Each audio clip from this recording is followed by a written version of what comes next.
Okay, good morning. It's my first shot at maybe doing a devotion on YouTube Live. Let me get back on here. This morning I read Hosea 13:14, and in the New American Standard Bible it reads, "Shall I ransom them from the power of Sheol? Shall I redeem them from death? O death, where are your thorns? O Sheol, where is your sting? Compassion will be hidden from my sight." So you may recognize that as a quote from the end of 1 Corinthians 15, where Paul says that this says, "Oh death, where's your sting?" As a matter of fact, well, actually, I don't have it in front of me. Anyway, Paul quotes this in 1 Corinthians 15. But in the context, in the New American Standard Bible, this is not, I shall ransom them from the power of Sheol. It's Ephraim has sinned so much that God is going, should I ransom them from the power of Sheol? So the "oh death, where are your thorns" that's in there is not a statement of, "Oh death, you don't have any power." It's a statement of, "Death, bring your thorns and use them on the nation of Ephraim." And you can read that in context in Hosea 13. But in the Septuagint, which I'll explain in a second, it says, "I will deliver out of the power of Hades and will redeem them from death. Where is thy penalty, O death? O Hades, where is thy sting?" So that matches the way Paul uses it in 1 Corinthians 15. So what is this difference? What is why does the NASB differ from this Septuagint? So the Septuagint is also called the LXX, which is the Roman numerals for 70, because the Septuagint was believed to have been translated by 70 Jewish scholars during the 1st and 2nd century BC. And the Septuagint is the Bible that was used by the majority of the early church fathers, by the majority of Christians outside of Jerusalem, even in the 1st century, not only in the 2nd century and later. It is a Greek translation of the Hebrew scriptures, as said, that was made in Egypt. And it became, because at that point, Greek was the lingua franca, the main language of the Roman Empire. So people read Greek, and Paul too, who was from Tarsus, read the Septuagint, and he used it with his Greek churches. So he quotes obviously from the Septuagint and not from the Masoretic text, which is the text that is used for most of our Bibles. I did look up this passage on the NIV, and the NIV quotes it the way Paul quotes it and the way it is in the LXX.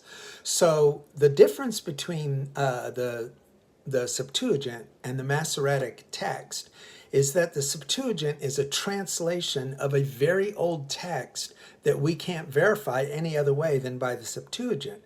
Now, the Masoretic text, the earliest manuscripts that we have of that is from the 8th or 9th centuries, but it's in Hebrew, so it's not a translation.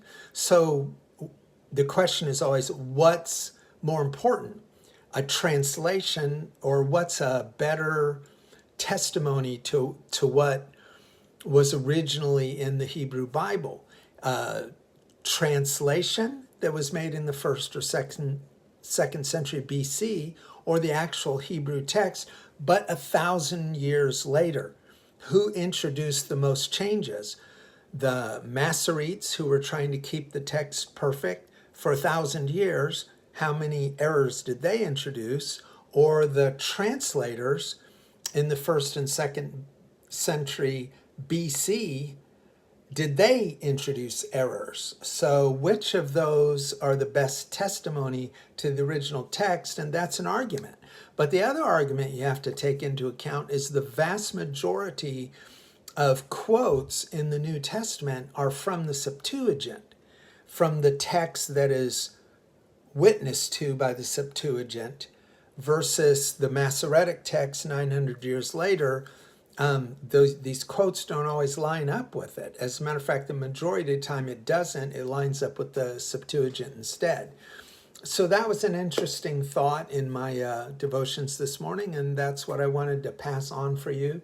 It's worth understanding the two translations and knowing that the Greek Septuagint is still used to this day in the Eastern Catholic churches, who are called the Orthodox churches.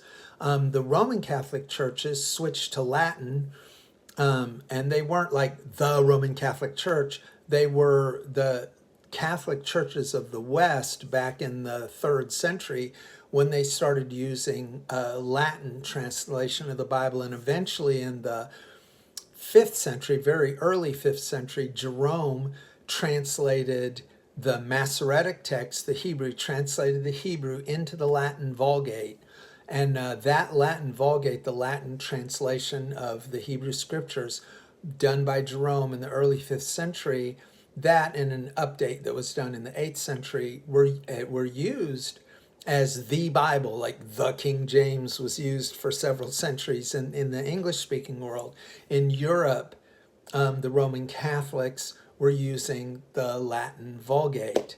And then that started to change when the Reformation rolled around. So, but I wanted to at least introduce you to the Septuagint, also called the LXX, and the Masoretic Bible, and why there is a difference in Hosea chapter 13, verse 14, and Paul's quote in 1 Corinthians 15.